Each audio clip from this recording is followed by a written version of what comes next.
नमस्कार विद्यार्थी मित्रांनो आपण पाहत आहोत उपयोजित लेखन म्हणजेच ज्याला तुम्ही रायटिंग स्किल म्हणता ते रायटिंग स्किल आणि त्यामध्ये आपण ह्या अगोदर सूचना फलक लेखन कसं करावं म्हणजेच नोटीस बोर्ड जे आहे ते कसं करावं ते आपण पाहिलेलं आहे आणि ते मी तुम्हाला सांगितलं होतं की मी 5 कृती दिल्या होत्या त्या 5 कृतींपैकी एक कृती तुम्हाला तुमच्या कंपोजिशन बुक मध्ये लिहायची होती आणि आय होप तुम्ही ती लिहिली असणार आहे कारण त्या अगोदर आपण निबंध लेखन घेतलेलं आहे आणि निबंध लेखनामध्ये तीनही झालेत प्रसंग लेखन आत्मकथन आणि वैचारिक निबंध त्याच्यानंतर आपण पाहिलं ते जाहिरात लेखन त्याच्यानंतर आपण पाहिलं कथा लेखन त्याच्यानंतर आपण पाहिलं पत्रलेखन मध्ये सुद्धा दोन्ही प्रकार पाहिले औपचारिक आणि अनौपचारिक ओके आणि त्याच्यानंतर आपण पाहिलं काल ते सूचना फलक लेखन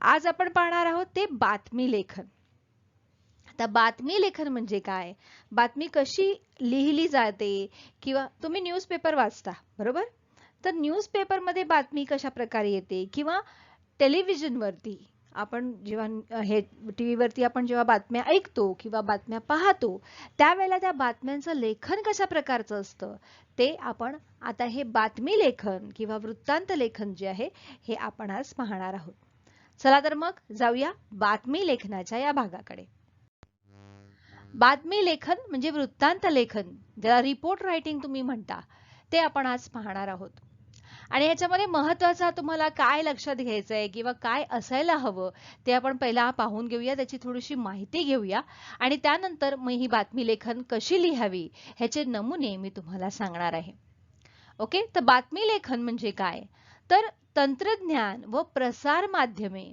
यांच्यामुळे जगाच्या कुठल्याही प्रदेशात घडणाऱ्या घटना जगभर चटकन कळतात त्यामुळे जग जवळ आले आहे आताच पहा ना उत्तराखंड इथे झालेला तो हाहाकार अगदी क्षणात आपल्याला कळला कारण आजचं तंत्रज्ञान आणि ही प्रसार माध्यम ही इतकी सतर्क असतात या बाबतीत की कुठेही काहीही झालं तरी प्रत्येक गोष्ट आपल्याला कशी चटकन कळते आणि त्यामुळे असं वाटतं की संपूर्ण जग अगदी जवळच आलेलं आहे आपल्या हाताच्या तळव्यावर सामावलेलं आहे की काय असं आपल्याला वाटतं त्यामुळे आधुनिक जीवनात बातमी हा माणसाच्या जीवनाचा अविभाज्य घटक झाला आहे आणि त्यामुळे एखादी न्यूज नवीन काय आहे नाविन्य काय आहे ही बातमी आपल्या जीवनाचा एक अविभाज्य म्हणजे कधीही विभाजणारा नाही म्हणजे वेगळा होणार नाही असा घटक झालेला आहे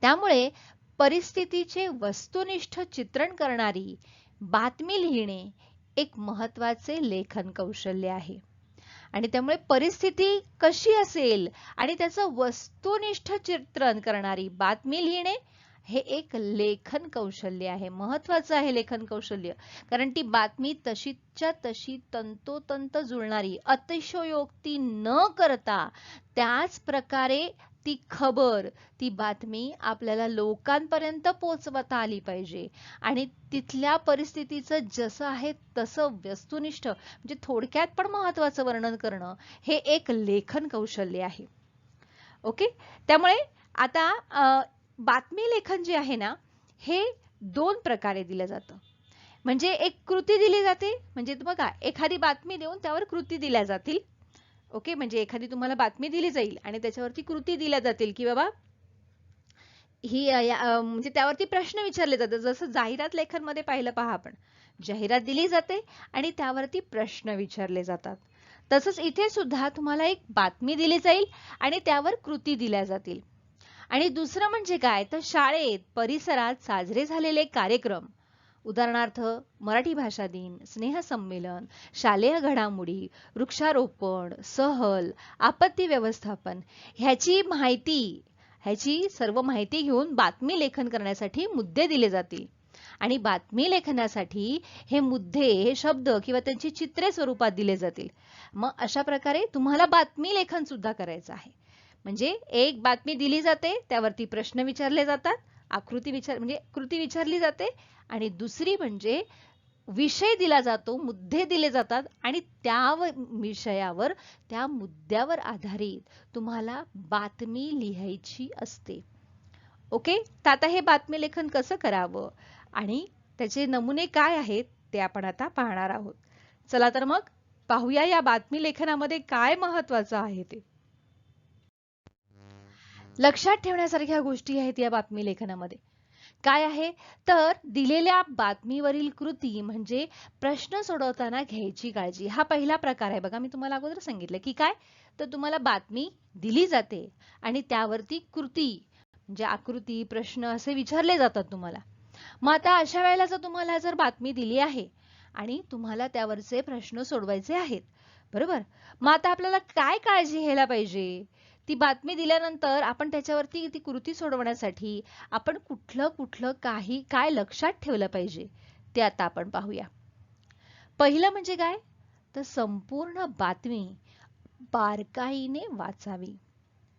सगळी जी बातमी तुम्हाला दिलेली आहे, नमुना बातमी जी दिलेली आहे, ज्यावरती कृती तुम्हाला विचारलेली आहे, ती बातमी जी आहे ती तुम्ही एकदम बारकाईने म्हणजे लक्षपूर्वक त्यातल्या छोट्या छोट्या बाबी लक्षात घेऊन अगदी व्यवस्थितपणे वाचायची आहे. बातमीचा आशय नीट समजून घ्यावा. म्हणजे त्या बातमीमध्ये नेमकं काय सांगितलेलं आहे, काय घटना घडलेली आहे, कशी परिस्थिती उद्भवलेली आहे, कशा प्रकारचं वर्णन केलेलं आहे, हा आशय त्यातला गाभा जो आहे हा नीट समजून घ्यावा. तिसरं पहा, बातमीवरील प्रश्न पाहून त्या अनुषंगाने बातमी पुन्हा एकदा नजरेखालून घालावी. म्हणजे हे सगळं तुम्ही वाचलं, नीट समजून घेतलं, तर पहिला प्रश्न वाचायचे आणि प्रश्न वाचल्यानंतर पुन्हा बातमीकडे जायचंय आणि पुन्हा ती बातमी जी आहे ही नजरेखालून घालवायची. ओके, म्हणजे प्रश्नाच्या अनुषंगाने काय बरं दिलेलं आहे तिथे, प्रश्न कशा प्रकारचा विचारलेला आहे, बातमीमध्ये त्याची काय माहिती दिलेली आहे, हे पाहण्यासाठी पुन्हा आपण त्या बातमीकडे वळायचं आहे आणि ती बातमी जी आहे ही नजरेखालून घालायची आहे. चौथं म्हणजे बातमीत उल्लेखलेले स्थळ, दिनांक आदी बाबीही महत्वाच्या असतात. त्या संदर्भाने उत्तरे लिहावीत. म्हणजे बातमी कधीची आहे, तिथलं स्थळ काय आहे, दिनांक काय आहे, हे सर्व त्या बातमीमध्ये दिलेलं असतं. मग त्या संदर्भात जे काही महत्वाचं आहे हे तुम्ही नीट व्यवस्थित वाचायचं आहे. नाहीतर नुसतं तरातरा फक्त हेडलाईन्स वाचली का आतमध्ये काय आहे हे वाचलं नाही तर तुम्हाला न्यूजपेपरमध्ये नक्की काय बातमी आहे ती कळणार आहे का, नाही. ओके, जेव्हा तुम्ही न्यूजपेपर वाचता, वर्तमानपत्र वाचता, त्यावेळेला फक्त हेडलाईन्स वाचल्यानंतर कळणार आहे का ती बातमीमध्ये काय आहे आतमध्ये. जेव्हा तुम्ही संपूर्ण बातमी वाचाल तेव्हा त्याच्यामध्ये कळतं काय आहे ते. ओके, मग प्रश्न कसा विचारलेला आहे आणि त्यावरती उत्तर लिहिण्यासाठी आपल्याला बातमीमध्ये व्यवस्थितपणा काय आहे, स्थळ कुठलं आहे, दिनांक काय आहे, या गोष्टी सुद्धा महत्वाच्या असतात आणि त्या संदर्भाने उत्तर आपल्याला लिहायची असतात. त्यामुळे ते व्यवस्थित वाचायचं आहे. ओके, चला पुढे पाहूया. आता बातमी लेखनासाठी आवश्यक गुण. आता जेव्हा हे कशासाठी होतं, जेव्हा तुम्हाला बातमीवरती कृती विचारली जाते. आता सपोज तुम्हाला काय दिलेलं आहे, विषय दिलेला आहे, स्नेहसंमेलनाचा सपोज विषय दिलेला आहे की आपल्या शाळेत स्नेहसंमेलन साजरं झालेलं आहे आणि त्याची बातमी तुम्हाला वर्तमानपत्रात द्यायची आहे. मग ती बातमी लिहिण्यासाठी तुमच्याकडे कुठले आवश्यक गुण असले पाहिजेत. आता ही बातमी लिहिण्यासाठी तुम्हाला काय हवं, प्रथम म्हणजे भाषेचे उत्तम ज्ञान. तुम्हाला भाषा उत्तम प्रकारे अवगत असणं आवश्यक आहे. जर तुमची भाषाच तोडकी मोडकी असेल तर ती बातमी आकर्षक आणि दुसऱ्यांपर्यंत पोहोचेल का. जर सपोज इन केस उदाहरण घ्या, ओके, बातम्या देणारा मनुष्य जो टीव्ही वरती आपल्याला बातम्या सांगतोय त्याची भाषा जर योग्य नसेल तर आपण काय म्हणणार, अरे काय माणूस आहे हा, काहीही बोलतोय, अरे हिला काय समजतं की नाही, कसंही काहीही उच्चारण करतंय, बरोबर की नाही. म्हणून आपल्याला काय हवं, भाषेचे उत्तम ज्ञान. दुसरं म्हणजे व्याकरणाची समज, तो ती ते त्या ठिकाणी झालेले आहे, ती ठिकाणी होते का? नाही. ओके, मग ती व्याकरण काय आहे? लिंग, वचन हे सगळं व्याकरणामध्ये आलं, बरोबर? काळ हे सगळं व्याकरणामध्ये आलं. मग त्या व्याकरणाची योग्य समज असणं आवश्यक आहे. त्याचबरोबर लेखन कौशल्य, बातमी लिहिण्यासाठी तुम्हाला आवश्यक असं लेखन कौशल्य म्हणजे काय? त्यातल्या त्यात तुमची शब्दसंपदा जी आहे ही खूप चांगली असणं आवश्यक आहे. चौथं म्हणजे सोपी व सुटसुटीत वाक्यरचना. पेल्हाळ लावून अगोदरचं नंतर, नंतरचं अगोदर असं सांगून बातमी जी आहे ही चांगली वाटत नाही. ओके, म्हणून भाषा कशी असावी? सोपी आणि सुटसुटीत अशी वाक्यरचना असावी. छोटे छोटे आणि समर्पक अशी वाक्य त्यामध्ये आली पाहिजेत. अद्ययावत वाचन. अद्ययावत म्हणजे काय? आत्ता जे घडलेलं आहे, जुनं पुराण कुठलं तरी आपण हे करत चालणार आहे का? नाही. आत्ता सध्याचा काळ काय आहे, सध्या आपण कशा प्रकारे देऊ शकतो, त्यामुळे जास्तीत जास्त आत्ताच्या जमान्यातलं वाचन आपल्याला करायला हवं, जेणेकरून आपली शब्दसंपदा जी आहे ही चांगली, प्रभावी आणि सुंदर होईल. घटनेचे अचूक विश्लेषण. विश्लेषण म्हणजे काय? तर ती घटना जी आहे ही सविस्तरपणे आपल्याला सांगता आली पाहिजे. आपल्या बातमीच्या लेखनातून ती प्रभावीपणे मांडता आली पाहिजे. तटस्थ भूमिका म्हणजे आपण जे लिहिणार आहोत तसंच घडलेलं आहे असं तुम्ही बातमीतनं ठामपणे सांगू शकता. ही तुमच्या बातमी लेखनाची एक चांगलं वैशिष्ट्य आहे. म्हणजे ती तटस्थ नाही, मी एकदम परफेक्टच लिहिलेलं आहे, मी सांगितलं त्याचप्रमाणे ती घटना घडलेली आहे, ही तटस्थ भूमिका तुमच्या भाषेतून, बातमीच्या भाषेतून आली पाहिजे. अचूक व योग्य तपशील म्हणजे तुम्ही जो तपशील दिलाय की स्नेहसंमेलन आमचं या वेळेला सुरू झालं, मध्यंतरी त्याच्यानंतर हे डान्स झाले, हे गाणं झालं, हा ड्रामा झाला, हे सगळं जे आहे हा अचूक तपशील. पाहुण्यांनी कशा प्रकारे भाषण केलं, त्यांनी भाषणामध्ये काय सांगितलं, पाहुण्यानंतर कोणाचं भाषण झालं, हे सर्व कुठल्या विद्यार्थ्यांना किती किती बक्षीस वगैरे, योग्य आणि अचूक तपशील देणं आपल्याला आवश्यक आहे. कुणाच्याही भावना दुखावल्या जातील अशा प्रकारची वाक्ये व शब्द नसावेत. हे खूप खूप महत्वाचं आहे. म्हणजे आपण जी बातमी लिहिणार त्या बातमीमुळे जो कोणी वाचणारा वाचक आहे त्या वाचकाची कुठल्याही प्रकारची भावना दुखावली जाईल अशा प्रकारची वाक्य किंवा शब्द आपण आपल्या बातमी लेखनामध्ये वापरायचे नाहीत. लक्षात घ्या. ओके, म्हणजे तुमच्या मित्राची वाहवा केली आणि इतर विद्यार्थ्यांनी काहीच केलं नाही असं दाखवणं तुमच्या स्नेहसंमेलनाच्या बातमीमध्ये जर तुम्ही दाखवलं तर तुमची बातमी कशी वाटेल? पार्शियल वाटेल आणि त्यामुळे इतरांच्या भावना सुद्धा दुखावण्याच्या शक्यता आहे. आणि म्हणून भावना कोणाच्या दुखावल्या जातील अशा प्रकारची वाक्य, अशा प्रकारचे शब्द आपण वापरायचे नाही. ओके, त्यामुळे वाक्यरचना करताना आपल्याला हे भान ठेवायचं आहे की आपण कशा प्रकारे वाक्यरचना करतोय, ह्या वाक्यरचनेचा कशा प्रकारे अर्थ निघू शकतो, समोरच्याला त्याचा काय अर्थ घेता येईल किंवा समोरचा त्याचा काय बोध घेईल, हे सर्व सर्व लक्षात ठेवून तुमची वाक्यरचना असणं आवश्यक आहे. ओके, आणि त्यामुळे वाक्य, तुमचे शब्द हे प्रभावी असावेतच, पण त्या प्रभावाने इतरांच्या भावना, इतरांच्या मनाला काहीतरी दुःख वाटेल असं मात्र तुम्ही लिहायचं नाही. आणि शेवटचं आणि ते पण खूप महत्वाचं, बातमी भूतकाळात लिहावी. आपण बातमी कसली लिहितो? जी घटना घडून गेलेली आहे त्याची बातमी लिहितो, बरोबर की नाही? आता उद्घाटन वगैरे असेल आणि होणार असेल तर ती घडणारी बातमी ते आपण निमंत्रण पत्रिका वगैरे असं लिहितो, बरोबर आहे? होणार आहे, करणार आहे अशा प्रकारे. पण मोस्टली बातमी कशी असते? ती भूतकाळात असते. ओके, त्यामुळे ती भूतकाळात लिहावी. म्हणजे शब्दरचना आपली कशी असावी? वाक्यरचना तर ती भूतकाळाची वाक्यरचना असावी. ओके, आय होप तुम्हाला हे सगळं व्यवस्थित समजलं असेल. जेव्हा तुम्ही बातमी लिहिणार, ओके, बातमी लेखन करणार त्यावेळेला तुम्हाला हे गुण आवश्यक आहेत. त्यामुळे बातमी लिहिताना हे तुम्ही लक्षात ठेवायचं आहे. क्लिअर? आता तुम्हाला कळलं असेल, पहिलं जे आपण पाहिलं ते काय पाहिलं? जेव्हा तुम्हाला बातमी दिली जाते आणि त्यावरती कृती विचारली जाते, त्याबद्दल आपण पाहिलं. आता जे आपण पाहिलं तर काय, तर तुम्हाला विषय दिला जातो आणि बातमी लिहायला सांगितली जाते, त्यावेळेला तुम्ही कुठल्या गोष्टी लक्षात ठेवायच्यात त्याबद्दल आपण पाहिलं. ओके, आता आपण पुढे जाऊया. आता बातमीचे वैशिष्ट्य काय आहे, की बातमी जी आहे ही कशी असली पाहिजे, आपली बातमी आकर्षण होण्यासाठी आपल्याला काय गोष्टी लक्षात ठेवल्या पाहिजेत. पहिलं म्हणजे शीर्षक. बातमीचा मथळा बातमीचा गाभा असतो.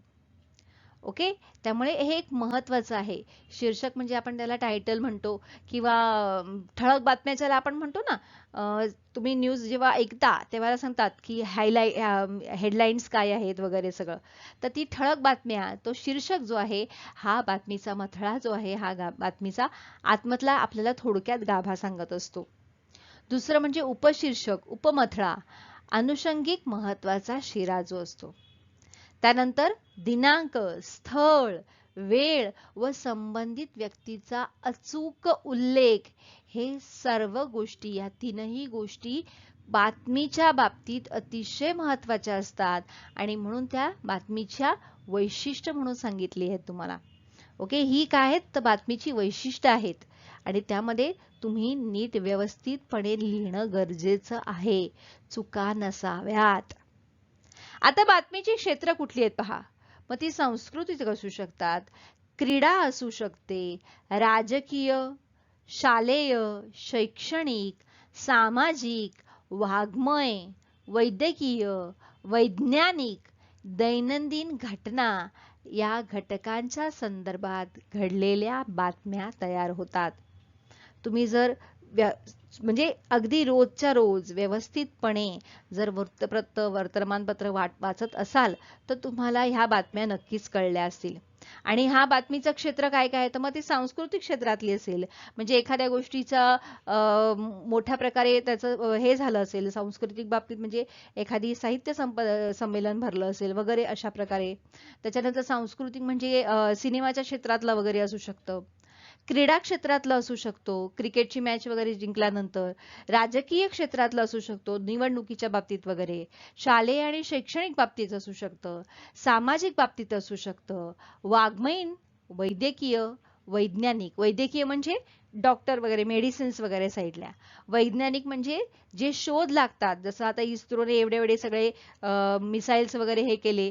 आणि दैनंदिन घटना म्हणजे आजच्या रोजच्या, जसं का आता उत्तराखंडामध्ये तुम्ही बघितलं की जो निसर्गाचा प्रकोप झाला, ह्या सर्वांच्या घटकांच्या संदर्भात बातम्या तयार होत असतात. ओके, आता तुम्हाला ही बातमी म्हणजे काय, त्या बातम्या कशा तयार होतात, किंवा बातमी लिहिताना काय आपल्याला काळजी घेतली पाहिजे, बातमीवरची कृती करताना काय काळजी घेतली पाहिजे, हे तुम्हाला नक्की समजलेलं असेल. बरोबर? आता आपण ज्या नमुना कृती पाहणार आहोत, ह्या नमुना कृती तुम्हाला बातमी दिलेली असेल आणि त्यावरती कृती आहे, त्या प्रकारचे नमुने आपण पाहणार आहोत. जो तुमचा पहिला प्रकार आहे बातमी लेखनाचा, तो आपण आता पाहणार आहोत. चला तर मग आता आपण पाहूया ही बातमी लेखनाची कृती. ओके, त्यातला पहिला नमुना तुमच्या समोर आहे पहा. प्रश्न आहे, पुढील बातमी वाचून त्याखाली दिलेल्या प्रश्नांची उत्तरे लिहा. म्हणजे ही बातमी आहे आणि ह्या बातमीच्या नंतर तुम्हाला प्रश्न विचारलेले आहेत, म्हणजे कृती विचारलेली आहे आणि ती कृती तुम्हाला सोडवायची आहे. ह्या बातमीच्या आधारे त्या कृतींची उत्तरे तुम्हाला लिहायची आहेत, त्या प्रश्नांची उत्तरे तुम्हाला लिहायची आहेत. चला आता बातमी पाहूया. जिल्हा परिषद उच्च प्राथमिक शाळा उतरेली या शाळेत कला शिबिराचा समारोप संपन्न. आता जर तुम्हाला असा विषय दिला तर बातमी कशी लिहायची ते सुद्धा समजून घ्या. की जिल्हा परिषद उच्च प्राथमिक शाळा या शाळेत काय झालंय तर कला शिबिराचा समारंभ झालेला आहे आणि तो समारंभ झालाय, त्याची बातमी कशी लिहायला सांगितली, तर कशा प्रकारे लिहिता येईल, तर ही अशा प्रकारे लिहिता येईल. आणि मग आपण त्याच्यावरची कृती कशी विचारली जाईल हे सुद्धा आपण पाहूया. चला तर मग, लोकप्रतिभा चित्रकला शिबिराचा समारोप. आली हेडलाईन आपली, पण त्याच्या अगोदर काय लिहायचे आपल्याला? दिनांक लिहायचे आहे 20 डिसेंबर. ओके. उतरेली तालुका भोर. उतरेली येथील जिल्हा परिषद प्राथमिक शाळेत 10 दिवसांचे चित्रकला शिबिर नुकतेच संपन्न झाले. 19 डिसेंबर रोजी दुपारी 4 ते 6 या वेळेत शिबिराचा समारोप समारंभ साजरा झाला. या शिबिराची सांगता प्रसिद्ध चित्रकार श्री अविनाश शिवतरे यांच्या सप्रात्यक्षिक मनोगताने करण्यात आली. आपल्या जीवनातील कलेचे महत्त्व सांगताना प्रत्येकाने कोणती ना कोणती कला शिकणे आवश्यक आहे, हा विचार त्यांनी आपल्या मनोगतातून व्यक्त केला. समारंभाचे अध्यक्षस्थान प्राथमिक शाळेचे मुख्याध्यापक श्री सदाशिव शिंदे यांनी भूषवले. कला शिक्षिका श्रीमती सुनीता सोमण यांनी प्रमुख पाहुणे व उपस्थितांचे आभार मानले. या निमित्ताने सर्व 25 शिबिरार्थींच्या चित्रांचे प्रदर्शन भरवण्यात आले होते. त्याला रसिकांचा उदंड प्रतिसाद मिळाला. म्हणजे जर तुम्हाला बातमी लेखन करायला सांगितलं तरी सुद्धा बातमी लेखन कशा प्रकारे करू शकता ह्याचा एक तुम्हाला नमुना तुम्हाला दिसला. आता ही आपण बातमी वाचली ना, आता बातमीच्या आधारे आपण कृती पाहूया की कशा प्रकारे कृती दिलेली आहे ते पाहूया. आता तुम्हाला लक्षात आलं असेल की त्यावेळेला हे कोणाच्या हस्ते झालं. ओके, शिबिरार्थीची सांगता कोणाच्या हस्ते झाली, त्याच्यानंतर अध्यक्षस्थान कोणी भूषवले, त्याचबरोबर कला शिक्षिका यांनी आभार कोणी मानले, तर कला शिक्षिका सुनीता सोमण यांनी मानले.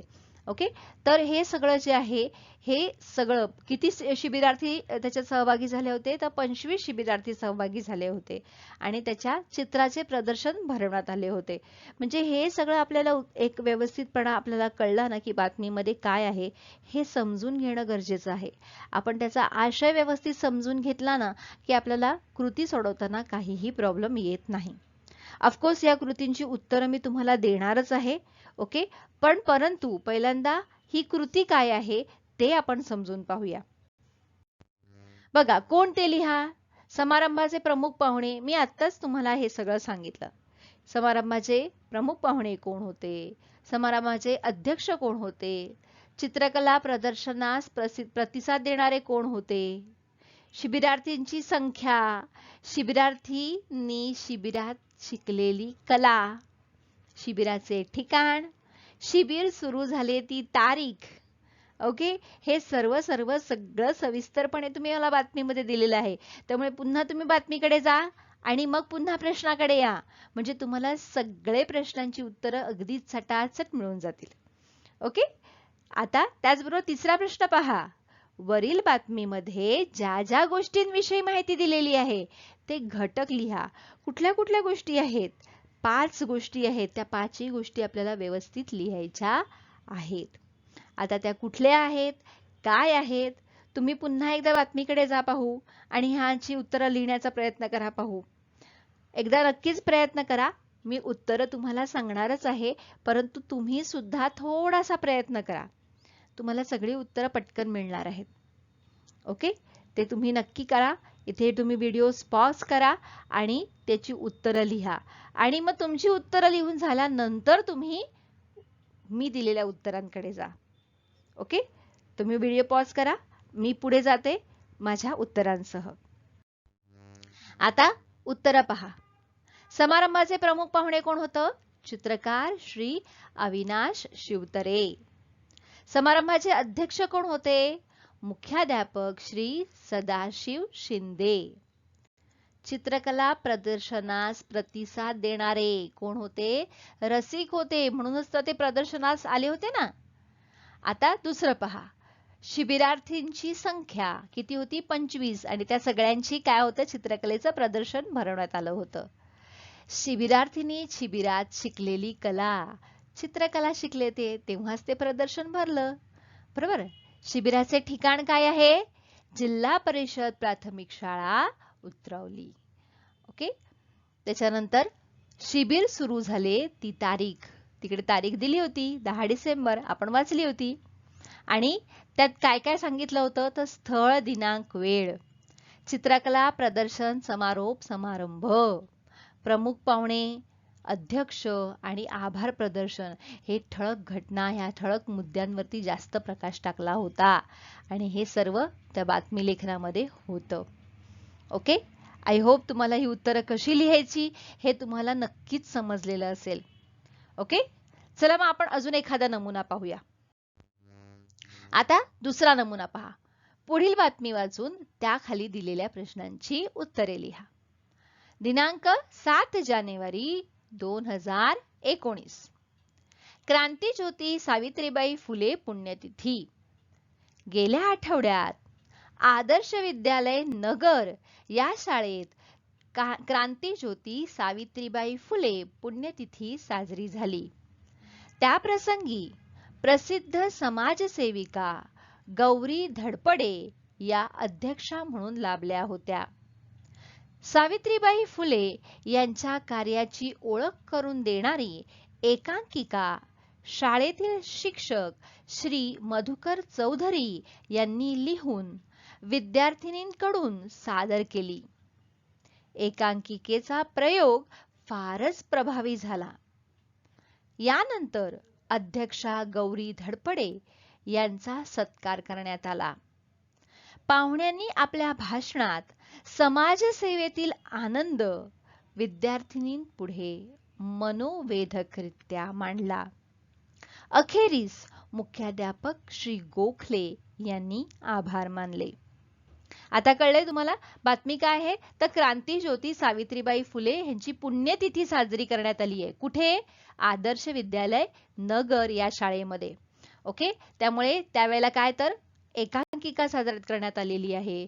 आणि कोण होतं उपस्थित? समाजसेविका गौरी धडपडे. ओके. आणि नंतर पुन्हा बातमी व्यवस्थित वाचा, त्याचा आशय समजून घ्या, तुम्हाला नक्कीच ती समजेल. ओके. आपण जाऊया त्याच्या दिलेल्या कृतीकडे. आता कृती आहे बघा. काय? समारंभाचे नाव काय होतं? शाळेचं नाव काय आहे? एकांकिकेचे लेखक कोण होते? अध्यक्षांचे नाव काय आहे? मुख्याध्यापकांचे नाव काय आहे? ओके. त्याचबरोबर कोण ते लिहा. एकांकिका सादर करणारे कोण होते? गौरी धडपडे काय होत्या? कोण होत्या? ओके. त्याच्यानंतर आकृती पूर्ण करायची आहे. समारंभ, भाषणाचा विषय काय होता आणि मुख्याध्यापकांनी काय केले. आता तुम्ही जर पुन्हा बातमीकडे गेलात तर तुम्हाला पुन्हा हे सगळ्या संपूर्ण प्रश्नांची उत्तरं अगदी पटकन मिळतील बघा. कारण अगदी सविस्तरपणे व्यवस्थितपणे त्या बातमीमध्ये दिलेली आहेत ही सगळी उत्तरं. त्यामुळे तुम्ही काय करायचंय? पुन्हा त्या बातमीकडे जायचंय, वाचायची आहे आणि ह्या प्रश्नांची उत्तरं लिहायची आहेत. तुम्ही व्हिडिओ पॉज करा आणि ह्या प्रश्नांची उत्तरं लिहा. मी तुम्हाला थोडक्यात प्रश्नांची उत्तरं सांगणार आहे. ती तुम्ही नंतर पाहायची आहेत. ओके. तुम्ही सॉल्व्ह केल्यानंतर ती तुमच्या प्रश्नांची उत्तरं तुम्ही पाहायची आहेत. तोपर्यंत तुम्ही ती व्यवस्थित लिहायची आहे आणि तुम्ही लिहिलेली उत्तरं पडताळण्यासाठी पडताळून पाहण्यासाठी तुम्हाला काय करायचंय? उत्तरांकडे जायचंय. ओके. आता उत्तर बघा. काय कार्यक्रम होता? क्रांतीज्योती सावित्रीबाई फुले यांची पुण्यतिथी समारंभ होता. कुठे होता? आदर्श विद्यालय नगर येथे. ओके. आणि त्याच्यानंतरचा प्रश्न काय होता? तर त्यावेळेला कोण होतं? तर हे मधुकर चौधरी. लेखक कोण होतं एकांकिकेचे? मधुकर चौधरी. अध्यक्ष कोण होतं? तर गौरी धडपडे. ओके. आणि मुख्याध्यापकांचं नाव काय होतं? श्री गोखले. ओके. हे सगळं तुम्हाला माहिती आहे आणि त्यामुळे तुम्ही कदाचित ते व्यवस्थित जर तुम्ही पुन्हा ह्याच्याकडे गेलात तर तुम्हाला नक्कीच ते समजेल. बातमीकडे जा, ती बातमी पहा परत एकदा आणि तुम्हाला ते सगळं व्यवस्थित समजणार आहे जेव्हा तुम्ही तिकडे जाल तेव्हा. ओके. आता दुसरा प्रश्न होता पहा. एकांकिका सादर करणारे कोण होतं? आदर्श विद्यालयाचे विद्यार्थी सगळे होते. आणि गौरी धडपडे कोण होत्या? तर प्रसिद्ध समाजसेविका. आता भाषणाचा विषय काय होता? तर समाजसेवेतील आनंद या विषयावर त्यांनी भाषण केलं, बरोबर. आणि मुख्याध्यापकांनी काय केलं? तर आभार प्रदर्शन केलं. ओके, हे सगळी उत्तरं तुम्हाला व्यवस्थित मिळालेली आहेत. ओके, आणि तुम्हाला आता समजलं सुद्धा असेल की हे बातमी लेखन कशा प्रकारे करावं, म्हणजे त्याची उत्तरं जी आहेत ही कशा प्रकारे लिहावी ह्याबद्दल तुम्हाला नक्कीच समजलेलं असेल. विद्यार्थी मित्रांनो, मी आता तुम्हाला ह्या फक्त 2 कृती दिलेल्या आहेत. आपण पुढच्या भागात अजून थोड्या कृती पाहणार आहोत आणि त्यानंतर मी तुम्हाला सांगणार आहे की तुम्ही कंपोबुक मध्ये काय लिहायचं आहे. ओके, त्यामुळे आता फक्त समजून घ्या. पुढचा भाग जेव्हा आपण बातमी लेखनाचा पाहणार आहोत त्यावेळेला मी तुम्हाला सांगेल ह्या 2 कृती आणि त्यानंतर देणाऱ्या मी कृती ह्यापैकी एक कृती तुम्हाला तुमच्या कंपोबुक मध्ये नक्कीच लिहायची आहे. पण पुढच्या कृती पाहिल्यानंतर तुम्हाला मी सांगेन की तुम्हाला नक्की तुमच्या कंपोबुक मध्ये काय लिहायचं आहे ते. ओके, आणि मला आशा आहे तुम्हाला हे नक्की समजलं असेल आणि त्यावरती तुम्ही नक्कीच व्यवस्थितपणा पाहून त्याचा आकलन कृती कशी लिहावी हे नक्कीच आत्मसात केलेलं असेल. वेळ आलेली आहे आता धन्यवाद सांगायची. भेटूया पुढच्या भागात बातमी लेखन यासहच, कारण आता आपण फक्त 2च कृती पाहिलेल्या आहेत. ओके, पुढच्या भागात आपण अजून थोड्याशा कृती पाहूया आणि मग तुम्हाला कंपोबुक मध्ये काय लिहायचंय ह्याची कल्पना तुम्हाला येईल आणि मी तुम्हाला सविस्तरपणे सांगेन की तुम्हाला कंपोबुक मध्ये काय लिहायचंय ते. ओके, तोपर्यंत काळजी घ्या, अभ्यास करा. भेटूया पुढच्या भागात. धन्यवाद.